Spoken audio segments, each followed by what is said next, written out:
¿Qué es ser un verdadero cristiano? Esa pregunta realmente es muy importante. Es muy importante que cada uno de nosotros sepa responderla adecuadamente. ¿Qué es ser cristiano? Y eso es muy importante porque para muchos ser cristiano o la conversión significa a veces colocar una calcomanía en su vehículo. A veces ser cristiano puede ser, comprar una Biblia. A veces ser cristiano es que ahora estoy asistiendo a la iglesia. A veces ser cristiano para algunos solamente publicar algunas frases de cristianos en el pasado o publicar los mensajes de la iglesia en las redes sociales. Pero la Biblia habla de ser cristiano como una conversión. Si la Biblia habla de una conversión, se está haciendo referencia a un cambio de vida, un cambio de dirección, un cambio en los afectos del alma, un cambio que se produce verdaderamente cuando el Evangelio llega a las personas. Y eso es lo que nos va a decir Lucas a través de la narrativa, sobre todo con el apóstol Pablo. En la Biblia, ser convertido es una transformación de una persona a otra cosa que no era. En la Biblia, conversión es, o ser transformado, ser convertido es ser transformado de alguien a ser otra persona que no será antes. Por lo tanto, por eso el título del mensaje, en la conversión verdadera significa que en todo cristiano verdadero hay un antes y un después. En la conversión, según la Biblia, hay una nueva creación. Hay un momento en el que Dios te da un nuevo corazón, uno que ama a Cristo verdaderamente, uno que quiere obedecer. Es lo que la Biblia, en otros términos más fuertes, se refiere como alguien que estaba muerto y que ahora vive. Alguien que andaba en oscuridad y tinieblas y que ahora tiene la luz.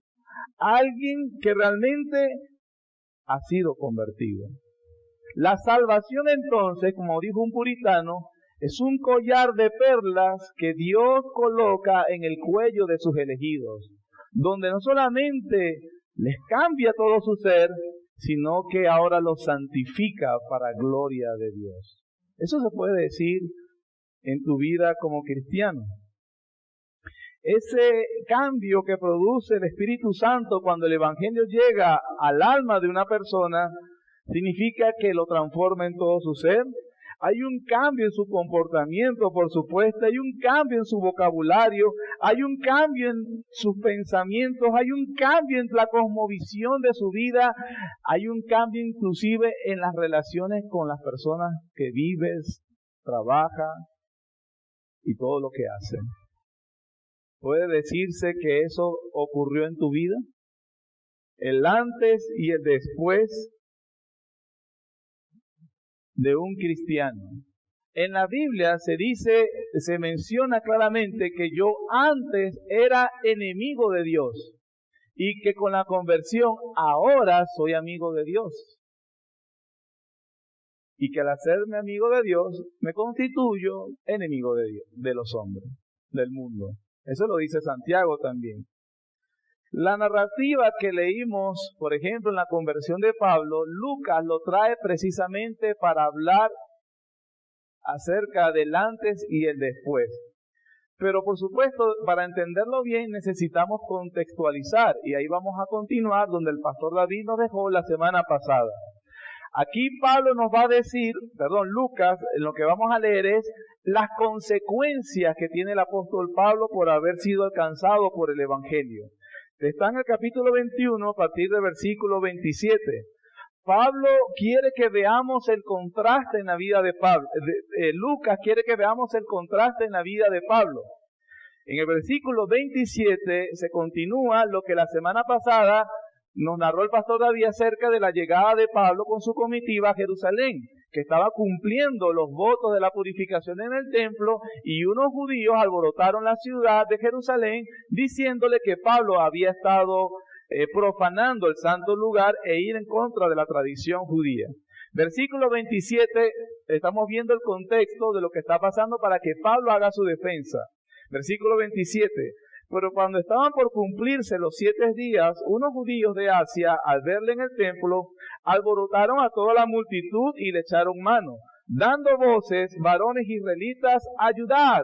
Este es el hombre que por todas partes enseña a todos contra el pueblo la ley y este lugar. Y además de esto ha metido a griegos en el templo y ha profanado este santo lugar. Porque antes habían visto con él en la ciudad Trófimo de Éfeso, a quien pensaba que Pablo había metido en el templo. Están obviamente alborotando a toda la ciudad y lo lograron, calumniando a Pablo, porque Pablo no estaba haciendo precisamente lo que le acusaban. Alborotaron a la ciudad y no habían redes sociales.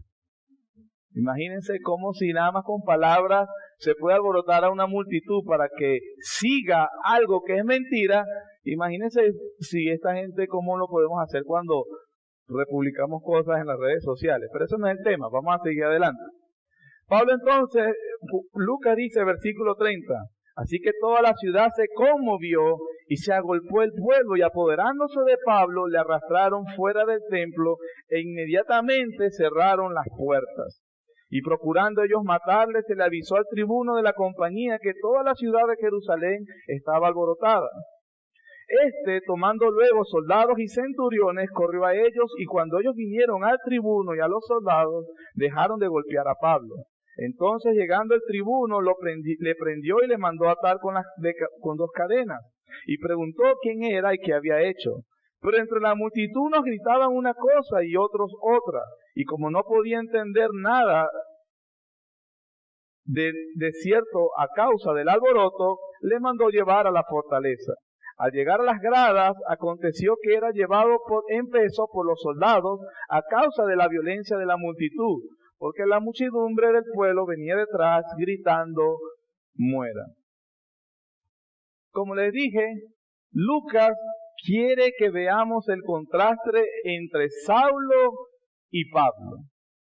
Lucas ha estado escribiendo acerca de Saulo, capítulos del 7 al 9, donde hablaba de que él era uno de los que, por ejemplo, participaba como esta turba, y participó en la muerte de Esteban, un discípulo del Señor Jesús. Sin embargo, Lucas está mostrándonos que veamos a Saulo el fariseo, al torturador de los cristianos, al que es celoso de la ley, al que está deseando destruir a la iglesia por todos los medios posibles. Ahora, como acabamos de leer, es el perseguido, es el torturado, es el calumniado y es el despreciado. ¿Por quiénes? Por los homólogos a él, por cierto. Contraste y consecuencia de creer el Evangelio. Cuando leemos estos episodios de Hechos, usted tiene que tener en mente a Teófilo. ¿Quién es Teófilo? A quien Lucas le escribió este tratado. Lucas le está diciendo a Teófilo: oye, Teófilo, aquí te estoy narrando todo lo que pasa con la iglesia, todo lo que pasa con todos aquellos que creen el Evangelio y lo que te va a pasar a ti también. Y con eso Lucas está diciéndonos debe haber un antes y un después. Lucas les estaba narrando a Teófilo acerca del avance del Evangelio del Reino desde el capítulo 1. Pero si has notado cómo avanza ese Evangelio, por ejemplo, con los viajes misioneros de Pablo, nunca Lucas dice que Pablo agarró una bandera, fue a la plaza principal de la ciudad de Macedonia, por ejemplo, la clavó y dijo: decreto Macedonia para Cristo. O fue a la plaza principal de Filipos o de Tesalónica y declaramos esta ciudad para Cristo. Pablo no lo hace de esa forma. Pablo lo hace, sí, clavando una bandera, no en una plaza pública, sino en el corazón de hombres que eran enemigos de Dios, pero que ahora doblan las rodillas hacia el único Rey del universo. Así avanza el reino de Dios. Conquista espiritual, porque así lo había dicho el mismo Rey en las parábolas de Mateo 13, ¿sí? Así que primero Lucas le está diciendo a Teófilo, así avanza el reino de Dios. Estos son los beneficios y las bendiciones de la expansión del reino, pero también tiene consecuencias. Y Lucas le está diciendo cómo fue la consecuencia con Pedro y Juan desde el principio, con los discípulos, y ahora le está hablando de un Saulo que ahora es convertido, pero tú le viste el antes, Teófilo, ahora tienes el después. Esto es lo que sucede con los cristianos verdaderos. ¿Y por qué Lucas va a hacer eso? ¿Por qué Lucas nos da la vida y las narraciones y la experiencia de Pablo? ¿En qué sentido eso nos beneficia a nosotros, hermanos? ¿Qué beneficio espiritual tenemos nosotros de conocer qué fue lo que le pasó a Pablo cuando estaba haciendo el tercer viaje misionero? Bueno, porque Lucas está tratando de decir que las fuerzas o las realidades espirituales que operaron en la vida de Saulo para convertirlo, son las mismas fuerzas y realidades que operan en todo aquel que cree en Cristo verdaderamente. Así que aunque las circunstancias nuestras con Pablo, por ejemplo, no sean las mismas, ninguno de nosotros estamos siendo perseguidos por judíos, ninguno de nosotros va al templo de Jerusalén, bueno, ya ni existe ya, ninguno de nosotros fue por toda Europa, ni por toda Asia Menor, ni por Macedonia, ni nada de eso, pero lo que está haciendo Lucas aquí es decirnos, las fuerzas que operaron en Saulo de Tarso sí son comunes y las mismas en toda verdadera conversión. Y examinando eso, nosotros podemos ver que si somos verdaderos creyentes o no. Eso es lo que Lucas hace a través de estas narraciones. La gente entonces le está diciendo Lucas a Teófilo y obviamente a nosotros, la gente y tú debes ver un antes y un después de cuando Cristo llegó a tu vida. Debe haber un antes y un después, porque las fuerzas que operaron allá también son las mismas que operan ahorita. ¿Eso existe en tu vida? Y eso, hermano, se lo quiero decir al miembro más antiguo de esta iglesia, al pastor, empezando por mi persona y al pastor David, si quiere, a los diáconos, a la persona más nueva, al miembro más nuevo, a la persona que nos visita. Todos, estas fuerzas deben ser y realidades deben ser comunes. Son comunes, son las mismas. Y si no lo son, si al verlas en el apóstol Pablo no puedes decir que corresponden a tu misma realidad, entonces cada uno de nosotros tiene bases para dudar si realmente es un convertido. No importa si es miembro, no importa si se ha bautizado, no importa si toma la cena, no importa si cargas una Biblia, no importa si vienes todos los domingos. Estas realidades que ves en Pablo son las mismas que deben operar en los creyentes. ¿Amén? ¿Quiere ver las realidades? Vamos. Hemos leído que Pablo está en el alboroto, va hacia el templo, pide que por favor le permitan de tener una defensa ante el pueblo y se le permite a Pablo hablar, hace en silencio. Por cierto, antes de entrar ya directamente a las realidades, esa mención que hace Lucas acerca de que cerraron las puertas del templo después que sacan a Pablo, ellos creen que Pablo ha blasfemado, ha profanado el sitio, lo sacan a patadas, lo están golpeando, le cierran las puertas, como dijo un predicador, al adalid del Evangelio. El mayor representante del Evangelio de Cristo, en este caso, en ese tiempo, en ese momento, es Pablo. Y ellos cierran la puerta detrás de Pablo. Es una señal muy interesante, no es casualidad que Lucas lo mencione. Por cierto, es la última vez que se hace mención del templo de Jerusalén. Y es una señal de que esa clausura de esa puerta al Evangelio prácticamente es el cierre del corazón del pueblo de Israel al Evangelio de Jesucristo. No pasaron más de 10 años, o 15 si quiere más, y los romanos destruyeron el templo para tomar una ruptura total con las tradiciones y con mencionar de que el templo sería la casa de Dios. El Nuevo Testamento nos va a enseñar de que si Dios tiene un templo en la tierra todavía, ese templo es Cristo, donde está la presencia de Dios, y la iglesia, aquellos que han sido conquistados por el Evangelio, son piedras vivas que Él va a edificar y construir un templo que agrada a Dios. Donde no hay judío ni griego, varón ni escita, varón o mujer, bárbaro o escita, dice Pablo en Gálatas, sino que ahora Cristo es el todo para todos. Por eso la mención interesante de que se cierre el templo tras él. Pero Pablo convence al tribuno, al soldado romano que lo salvó. Otro detalle que son detallitos que no son el tema principal, pero son importantes, sobre la soberanía de Dios. Esta mañana aprendimos sobre gobiernos anticristianos que son órganos del diablo para perseguir a los creyentes.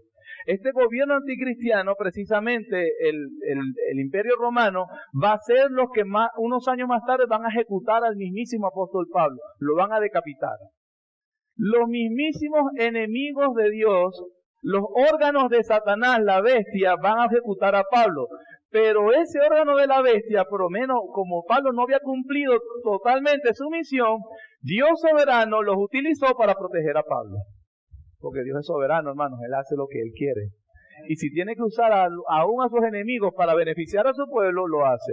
Y en este caso lo usó, porque los judíos lo iban a matar, hasta que llegaron los soldados romanos y pararon el tumulto que se hizo contra Pablo en ese momento. Soberanía de Dios en todo momento. Ahora sí, hermanos, los tengo en ascuas con las realidades. Vamos a las realidades. Capítulo 22. Pablo comienza a hablar acerca de estas realidades. Capítulo 22, versículo 6. Primera realidad, que es común en Pablo y que debe ser común en nosotros. Los versículos 6 y 7 nos van a decir: todos son enemigos de Dios. Pablo lo era, tú lo eres, y toda persona que ha nacido en esta tierra después de la caída de Adán, todos son por nacimiento y naturaleza enemigos de Dios. Versículo 6. Pero aconteció que yendo yo, al llegar cerca de Damasco, como a mediodía de repente me rodeó mucha luz del cielo. Pablo está narrando su conversión. Y caí al suelo y una voz que me decía: Saulo, Saulo, ¿por qué me persigues? Si te recuerdas que leímos empezando los versículos anteriores, cuando Pablo pidió que se le hablara al pueblo, él empezó hablando acerca de su pedigrí como fariseo. Su pedigrí es su raza, su línea, que era un fariseo, un judío puro. Él les dijo: yo fui instruido a los pies de Gamaliel. Gamaliel para ese momento era el maestro más respetado de Israel. Y ser un fariseo de fariseos, como lo dijo en otras cartas, significaba que él realmente conocía muy bien sus tradiciones, y con eso él está más bien diciéndoles: yo comprendo todo su celo, yo comprendo todo lo que están haciendo, porque yo era uno de ustedes. Cuando dice Lucas también, o que Pablo dice, que él hizo señales para que hicieran silencio, y hicieron silencio. Cuando comenzó a hablarles en lengua hebrea, dice Lucas, hicieron más silencio. Algunos comentaristas dicen que realmente este versículo debería traducirse que les habló en lengua aramea. Los judíos en el primer siglo, en este tiempo, no hablaban hebreo, ya era un idioma en desuso. Recuerden que hace más de 500 años habían sido deportados a Babilonia, ahí aprendieron más bien a hablar arameo, y cuando vinieron otra vez a habitar sus tierras, ellos vinieron con la cultura y el idioma de los babilónicos, que era arameo. De hecho, el Señor Jesús habló arameo. Esta era la lengua que hablaban. Sin embargo, otros comentaristas dicen que sí, era un idioma en desuso, pero cuando un judío en el siglo I hablaba de que él conocía su idioma, que ya no estaba en uso, era todavía como impresionante. Este hombre sabe hasta nuestro idioma antiguo. Entonces, ya sea que hablaba arameo o hebreo, lo cierto es que les hizo a la multitud que lo quería matar tener un silencio reverencial, no hablar cualquiera. Cuando empieza a hablar, les dice que él fue instruido en los pies de Gamaliel, y comienza a decirles cosas. Pero una de las cosas que dice en el versículo 4 del capítulo 22 es que perseguía yo este camino hasta la muerte. Yo era igual que ustedes, prendiendo y entregando en cárceles a hombres y mujeres, como el sumo sacerdote también me es testigo, y todos los ancianos, de quienes también recibí cartas para los hermanos, y fui a Damasco para traer presos a Jerusalén, también a los que estuviesen allí, para que ¿qué? fuesen castigados. Era un perseguidor que odiaba a la iglesia, pero Pablo dice, versículos 6 y 7, pero yendo yo a Damasco, se me apareció una luz, y se me apareció Jesús y me dijo, Pablo, Pablo, ¿por qué me persigues? Y esa es la primera realidad. Todos éramos enemigos de Dios. Todos son enemigos de Dios. Pablo era enemigo de Dios por naturaleza, porque Jesús le dijo, me persigues a mí. Pablo pudo haber dicho, no, yo odio a los evangélicos. Yo odio a esos cristianitos, yo odio a esos, pero a Dios no lo odio. Jesús le dijo, tú me estás persiguiendo a mí. Odiar a la iglesia de Jesucristo es odiar a Dios. Por naturaleza, aunque no lo digas, eres enemigo de Dios. Aunque no lo postees en las redes, eres enemigo de Dios. Aunque no fueras consciente, eres enemigo de Dios. Rechazar, ignorar, odiar, despreciar a la iglesia de Cristo, como Saulo lo estaba haciendo, es ser enemigo de Dios. Yo, por ejemplo, era una persona que me burlaba de los evangélicos. Y aquí estoy. Me burlaba. De repente usted dice, no, yo no me burlaba de los evangélicos, de verdad. Yo les tenía la lástima. Pobre gente ahí sometida. La enemistad que tienen los hombres por naturaleza de Dios la reflejan, como no ven a Dios y al Señor Jesús personalmente, la reflejan contra quien lo representa en la tierra. Y eso es la iglesia. Por lo tanto, hoy en día esa enemistad de Saulo es la misma que tienen todos los hombres por naturaleza. Quien desprecia y odia a la iglesia es enemigo de Dios porque desprecia a Dios. En el versículo 8, el Señor Jesús, yo soy Jesús de Nazaret a quien tú persigues. El énfasis de las palabras del Señor no está en decirle a Pablo, Pablo, ¿por qué te aprovechas de los que son más débiles que tú? Pablo, ¿por qué eres tan orgulloso, chicos? Eso es malo. ¿Por qué eres tan vengativo? Nada de eso. Él le dice, tú tienes una enemistad natural contra Dios. Y eso lo reflejas odiando y despreciando, menoscabando, minimizando a la iglesia de Jesucristo. La primera realidad entonces común que nosotros hoy tenemos con el mismísimo apóstol Pablo, ¿cuál es? Eres enemigo de Dios. Hasta que no seas consciente de eso, no puedes ser salvo. Gracias a mí. Y miren, hermano, querida hermana, si tú tienes toda tu vida siendo cristiano, desde el vientre de mi mamá yo soy cristiano, pero tú nunca has sido consciente de que eras un enemigo de Dios, entonces tú no eres cristiano. Porque la primera realidad es que eres enemigo de Dios. Segundo, toda verdadera conversión no solamente tiene esa realidad de que es consciente de que era un enemigo de Dios. Toda verdadera conversión, la segunda cosa que es común con Pablo es que el corazón del nuevo converso siempre tiene un sentido de humillación. Versículo 7, que dice, cuando Pablo se le apareció la luz, caí al suelo, humillado. Humillación. Hay un sentido en que todos los verdaderos cristianos sienten vergüenza cada vez que piensan en su vida anterior. Si tú ves la vida de Pablo, él no dice, bueno, yo golpeaba a mi esposa y a mis hijos, y me iba a las tascas y me emborrachaba, consumía toda la droga posible, me acostaba con todas las prostitutas que me encontrara en la calle, robaba a la gente, y si alguien descuidaba, Pablo no era así. Pablo más bien era un fariseo de fariseos, un ejemplo moral. Pero Pablo tiene sentido de humillación. Cuando habló de su conversión, dijo, a mí, como un abortivo, al peor de los pecadores. Eso es una consecuencia natural, la humillación, porque la primera tiene que ser realidad, enemigo de Dios. Y como eres consciente de ser enemigo de Dios, y ahora que Cristo se te aparezca diciendo yo soy el Señor, entonces hay un sentido de humildad y vergüenza hacia lo que Dios dice.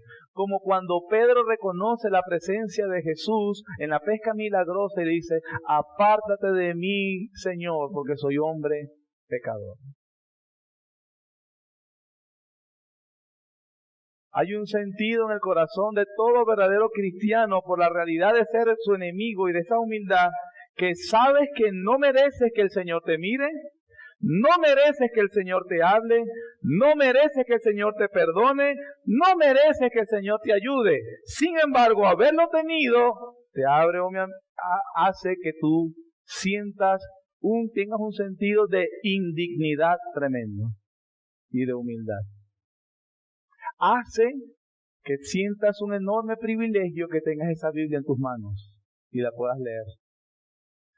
Él permite que conozcas su voluntad. Hace que te sientas en este momento aquí en la iglesia como un enorme privilegio que no te mereces estar en la casa de Dios escuchando su palabra predicada, porque tú no eras digno de que Él te mirara ni siquiera. Cuando el Señor llegó, caímos al suelo, como Pablo. ¿Has conocido un cristiano prepotente, petulante? Yo recuerdo a alguien conversando con alguien una vez. Era una dama hablando de su mal marido. Y me decía, él no tiene de qué quejarse. Usted hacía todo perfecto, todo perfecto. Mire, lo que pidiera ese hombre, yo lo hacía. Absolutamente nada de qué quejarse. ¿Qué dice eso? Orgullo, orgullo. Y yo, por eso, ya sé que tiene cuál es el problema. Necesita el Evangelio. Humillación. Tercero, la realidad común de Pablo, que es común a todos nosotros, está en el versículo 8. Un nuevo corazón, un corazón convertido, hay un deseo de conocer a Dios. Versículo 8. Y entonces respondí, ¿qué dice? ¿Quién eres, Señor? Me dijo, yo soy Jesús, a quien tú persigues. Hay una cosa muy distinta en saber de Dios y otra es conocer a Dios. Una vez creo que lo dije en una clase, y yo puedo saber cosas de Cristiano Ronaldo, de Messi, porque puedo leer de ellos y sé de ellos, pero realmente no los conozco. Y así pasa con mucha gente, saben cosas de Dios, pero ellos no conocen a Dios. De hecho, el Señor Jesús dijo en Juan 17, esta es la vida eterna, que te conozcan a ti, al único Dios verdadero, y a Jesucristo, a quien has enviado. Como Job al final de sus sufrimientos, de oída te había oído, mas ahora mis ojos te ven. Lo que dice la Biblia acerca de todo verdadero convertido es que el Espíritu Santo coloca verdaderamente un deseo de conocer más y más de Dios. Esa es otra realidad. No tienen que buscarlo si no quieren, pero si es rápido, Ezequiel capítulo 36. Es la promesa del nuevo pacto. Y todo convertido, según el Nuevo Testamento, está en el nuevo pacto. Y en el nuevo pacto, capítulo 36, versículos 25 al 27, dice qué es lo que va a suceder con esas personas. Esparciré sobre vosotros agua limpia. Está hablando el Señor a través de la boca del profeta Ezequiel. Esparciré sobre vosotros agua limpia. Seréis limpiados de todas vuestras inmundicias y de todos vuestros ídolos os limpiaré. Os daré un corazón nuevo y pondré espíritu nuevo dentro de vosotros. Quitaré de vuestra carne el corazón de piedra y os daré un corazón de carne. Pondré dentro de vosotros mi espíritu y haré que andéis en mis estatutos y guardaréis mis preceptos y los pongáis por obras. Esto es la realidad que sucede en toda verdadera conversión. ¿Llevamos cuántas? 3. Dije la primera, conciencia de ser un enemigo de Dios. Segundo, una sensación verdadera de indignidad, humillación, porque mi enemigo, al que yo he ofendido toda mi vida, ha tenido misericordia de mí. Número 3, un deseo de conocer a Dios. Estas 3 deben existir porque sí. Si no existen, no tienes en común con Pablo. Por eso no importa si no hiciste los viajes a toda Asia Menor. Pero estas realidades sí importan porque sí son comunes a ti. Si eres un verdadero creyente. Pero ¿cómo se conoce a Dios si te cuesta congregar?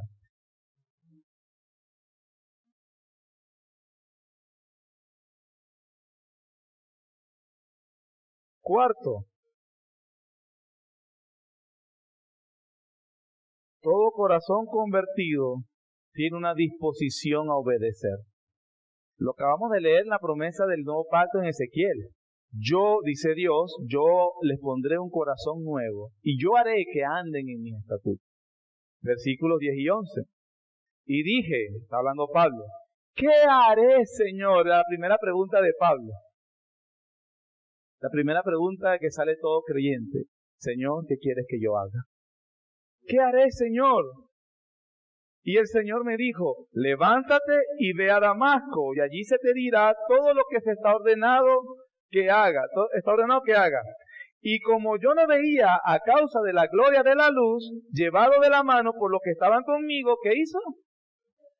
¿Por qué llegó a Damasco? Porque Jesús le dijo, ve a Damasco. Pero estoy ciego, me acabo de caer. O sea, tantas excusas puesto Pablo. No, él dijo, ve a Damasco y yo llegué a Damasco. Ciego, pero llegué.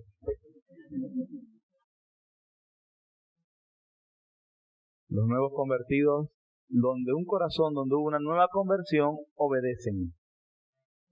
Obedecen, hermano. Obedecen. Por lo tanto, no hay que estar detrás de los cristianos. No, hermano, no me diga que hay que, mire, vamos a vigilar, no, ¿por qué hay que vigilar? Lo que hay que decir es lo que hay que hacer. Los cristianos obedecen. Los creyentes obedecen. Ojo, no obedecen para tener un corazón nuevo. No invierta el orden, eso es lo que hacía Pablo como Saulo. Primero es conciencia de enemistad contra Dios. Segundo, un sentido de indignidad. Tercero, un deseo de conocer a Dios. Cuarto, obedecen. Los creyentes obedecen. Quinto, versículo 15. Bueno, versículo 12. Entonces uno llamado Ananías, varón piadoso según la ley, que tenía buen testimonio de todos los judíos que allí moraban, vino a mí y acercándose me dijo, ¿cómo le dijo? Hermano Saulo. Ahora es hermano. Recibe la vista. Y yo en aquella misma hora recobré la vista y lo miré. Y él dijo, el Dios de nuestros padres te ha escogido para que conozcas su voluntad y veas al justo y oigas la voz de su boca. Quinto, todo corazón nuevo es unido a otros corazones nuevos. A pesar de que la iglesia en el momento, después en el capítulo 10 se narra, estamos en el 22, en el 10 se narra de que muchos discípulos le tenían cierto miedo a Saulo, por supuesto, era el que los mataba, torturaba. Pero aún así, ese recelo, esa duda, terminó rápidamente Pablo integrándose a los creyentes. A otros convertidos me refiero, a otros convertidos. Por cierto, hermanos, miren, esta es la segunda vez que se narra en Hechos la conversión de Pablo. Y no se narra 2 veces, se narra 3 veces. La tendencia nuestra es, bueno, esto ya lo leí en el 9, voy a pasarla rápido. Y en el 24 te la vas a volver a conseguir. Pero si el Espíritu Santo colocó 3 veces la misma conversión, es algo importante. Porque son detalles diferentes que se narran acerca de la conversión. Para empezar, la más evidente, en la del 9 la narró Lucas en tercera persona. En la del 22 que estamos leyendo, la narra Pablo mismo y le está explicando las cosas. Pero esto es importante. De todas las conversiones, por ejemplo la de los apóstoles, el Espíritu Santo no dijo nada de las otras. Nada más Mateo estaba sentado, sígueme, y siguió. No nos dijo más nada de Mateo, Pedro, Andrés, todos, y dejando las barcas le siguieron. Y no entró en detalles, pero el Espíritu Santo se dedicó a detallar la conversión de Saulo. ¿Para qué? Nuevamente, para que tú y yo veamos y digamos, yo era un Saulo, ahora soy un Pablo. El antes y el después de toda verdadera conversión.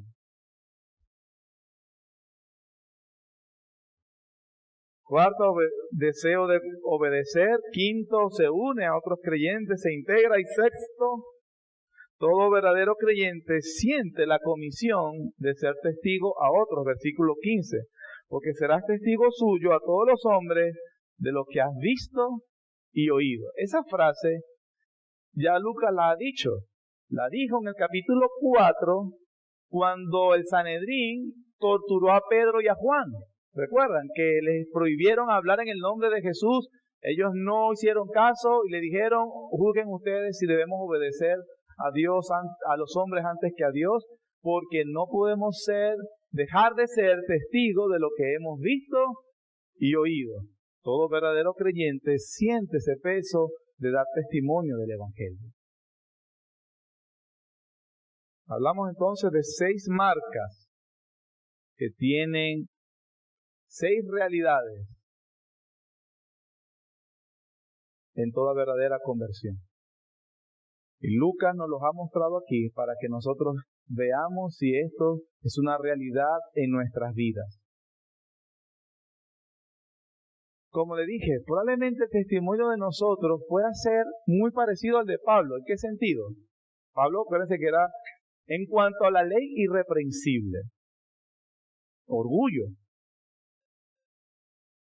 Hay gente entre nosotros, mire, como le dije al principio, yo en el vientre ya era cristiano de mi mamá.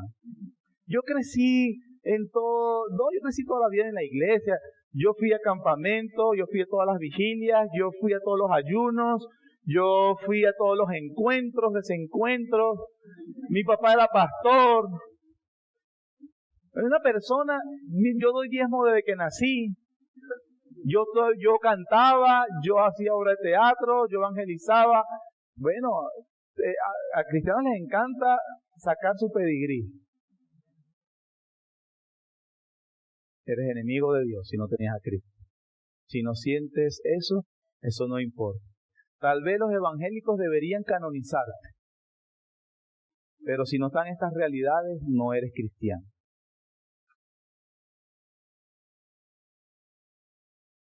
Tal vez uno puede haber sido, cuando llegaba al colegio, mi mamá, la maestra, ojalá todos mis alumnos fueran como él, como ella, obediente, tal, perfecto ese muchacho, esa muchacha.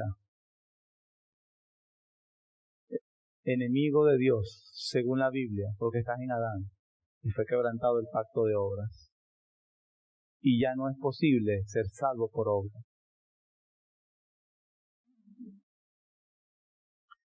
Hemos visto las señales, Dios nos haya ayudado a verlas en nuestra realidad. Y si no, ¿qué pasa si no esto ha sido no está en realidad en ti? Te aconsejo que busques a Cristo por misericordia y reconozca que eres enemigo, que te mereces el infierno por haber quebrantado su ley, que sientes humillado e indignidad, pero que ahora quieres vivir para gloria de Él. Y eso, la realidad debe mostrarse en obediencia, unión con otros cristianos y obediencia. Dijimos también que habían consecuencias de creer el Evangelio. Las vimos ahorita como los que eran amigos de Pablo, los compañeros de Pablo, los que acompañaron a Saulo, ahora son sus enemigos, parte de las consecuencias y del sufrimiento. Y sí, en la vida cristiana, ya los que son verdaderos cristianos debemos reconocer que hay cierta resistencia en este mundo. No en el mismo nivel, no me diga que, bueno, no sé si alguno aquí lo han sacado de un sitio a patadas por ser cristiano. Ojo, a lo mejor lo han sacado a patadas por otras razones, pero no por ser cristiano. A Pablo lo sacaron a patadas por ser cristiano. Pero eso no ha sido nunca mi experiencia. A mí no me han golpeado nunca por decir que creo en Cristo. Nunca me han golpeado. Entonces, por eso, tal vez la experiencia no sea así, pero hay un momento en que va a haber, no vas a encajar. Porque la verdadera conversión, como dijimos al principio, produce un cambio en todo sentido. Produce un cambio en nuestras relaciones familiares, de trabajo, de todo. Ya no andamos con la corriente. No todo el tiempo serán nuestros enemigos. En el capítulo 19, Pablo no está en Jerusalén, está en Éfeso. Una turba lo va a matar, no por profanar el templo de Jerusalén, sino, según ellos, profanar el templo de la diosa Diana. Los griegos eran idólatras. Y a Pablo lo rescata autoridades romanas, que eran sus amigos, dice Lucas. Entonces, las autoridades romanas que lo van a matar unos años, por lo menos en Asia, estas autoridades romanas eran amigos de él y lo protegieron también en otra ocasión. O sea, no siempre va a haber enemistad o no siempre va a ser tan dramática nuestra existencia como cristianos, pero sí la va a haber. Pero también algunos cristianos, tomando esa realidad, se esfuerzan en caerle mal a todo el mundo, y eso no es lo que nos enseña la Biblia, hermano. Aquí hay una píldora de sabiduría finalizando esta sección. En el versículo 22, Pablo ya está diciendo todo su testimonio evangelizando a los israelitas. Versículo 22, es el mismo acontecimiento, dice Pablo. Le oyeron hasta esta palabra. Entonces alzaron la voz diciendo, quita de la tierra a tal hombre, porque no conviene que viva. Y como ellos gritaban, arrojaban sus ropas y lanzaban polvo al aire. Mandó el tribuno que le metiesen en la fortaleza y ordenó que fuese examinado con azotes para saber por qué causa clamaban así contra él. Pero cuando le ataron con correas, Pablo dijo al centurión que estaba presente, ¿os es lícito azotar a un ciudadano romano sin haber sido condenado? Cuando el centurión oyó esto, fue y dio aviso al tribuno diciendo, ¿qué vas a hacer? Porque este hombre es ciudadano romano. Vino el tribuno y le dijo, dime, ¿eres tú ciudadano romano? Él dijo, sí. Respondió el tribuno, yo con una gran suma adquirí esta ciudadanía. Entonces Pablo dijo, pero yo lo soy de nacimiento. Así que, luego que se apartaron de él, los que le iban a dar tormento, y aún el tribuno, al saber que era ciudadano romano, también tuvo temor por haberle atado. Sabiduría práctica. Sí, él fue llamado para sufrir por el evangelio, pero a veces no hay que sufrir tampoco de a gratis. Cuando Pablo pudo apelar a algo para evitar el sufrimiento, lo apeló. A la turba judía le dijo, yo soy judío de nacimiento. A los romanos le dijo, yo soy ciudadano romano. A la turba judía le habló en hebreo o arameo. Al principio al tribuno le habló en griego. ¿Sabes griego?, le dijo el soldado. O sea, no se tiene que sufrir innecesariamente. Algunos cristianos se la pasan sufriendo, pero es más por necedad, torpeza. Y hermano, pero ¿quién nos mandó a meterse así por el evangelio? No, hermano, el Señor no te mandó eso. A veces algunos cristianos sufren de a gratis. Y es lamentable, porque eso no trae nada, no le trae gloria a Dios, lo que hizo fue traerte un sufrimiento innecesario. Sabiduría divina, por lo menos del apóstol Pablo aquí. Pero más allá de todo lo que hemos estado viendo y de esta sección un poco amplia, vamos a ver a partir del versículo 30 en adelante otra sección de la defensa de Pablo ante unos gobernadores. Hemos visto que, primero, que Lucas le está diciendo a Teófilo y por ende a nosotros el antes y el después de todo cristiano. Y le diciendo, Teófilo, esto tiene que haber pasado en tu vida, como pasó en todos los cristianos desde el principio. Y así nos está diciendo a nosotros, tiene que haber pasado en nosotros, hermano. Tiene que pasar en nosotros. Antes y después. No tuvo que haber sido muy dramático, no era una vida inmoral perversa, no, porque Pablo no era así. No era un inmoral perverso, era muy moral, pero él se entendió enemigo de Dios cuando conoció el Evangelio. debe haber humildad, debe haber disposición a obedecer, debe haber disposición de relacionarse con otros, debe haber un peso de querer dar testimonio a otros. Pero hermanos, hay mucha gente que dice, estoy dispuesto a que una turba me lleve así como Pablo. Sí, Señor, por la gloria del Evangelio. Y ni siquiera se congregan, se engañan a sí mismos. No obedecen lo más básico y nadie los está persiguiendo. Nadie puede decir aquí en Venezuela que alguien nos persigue por ser cristiano. Eso es falso. Hasta el momento, hasta hoy. Tiene libertad de todo tipo, está aquí con sillas, aire acondicionado, todo. Y le cuesta hacer eso, por favor, no se engañe a usted mismo. No se engañe. Es una misericordia del Señor escuchar esto. Pero pídele a Dios, lee su palabra de nuevo y pide. Número 2, vemos la soberanía del Señor. Parte de lo que está haciendo Lucas es decirle a Teófilo cómo avanza el reino. Y mira, tiene enemigos de todo tipo. El reino avanza igual. Y si es necesario usar los enemigos para que avance, Dios usará al mismo diablo para que avance el reino de Dios. Así lo está diciendo Lucas, ¿cierto? Gloria a Dios por nuestro Rey. Cristo reina, hermano. Amén. Me enfermo, tengo mucha salud o me enfermo, Cristo reina. Tengo prosperidad o escasez, Cristo reina.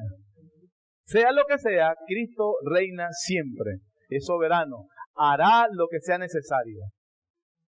A través de mí, en contra de mí, por encima de mí. Él es soberano. Y eso nos debe llenar de gozo y de esperanza y de paz. Que el Señor nos ayude y aplique su palabra en nuestras vidas. Gracias, Señor.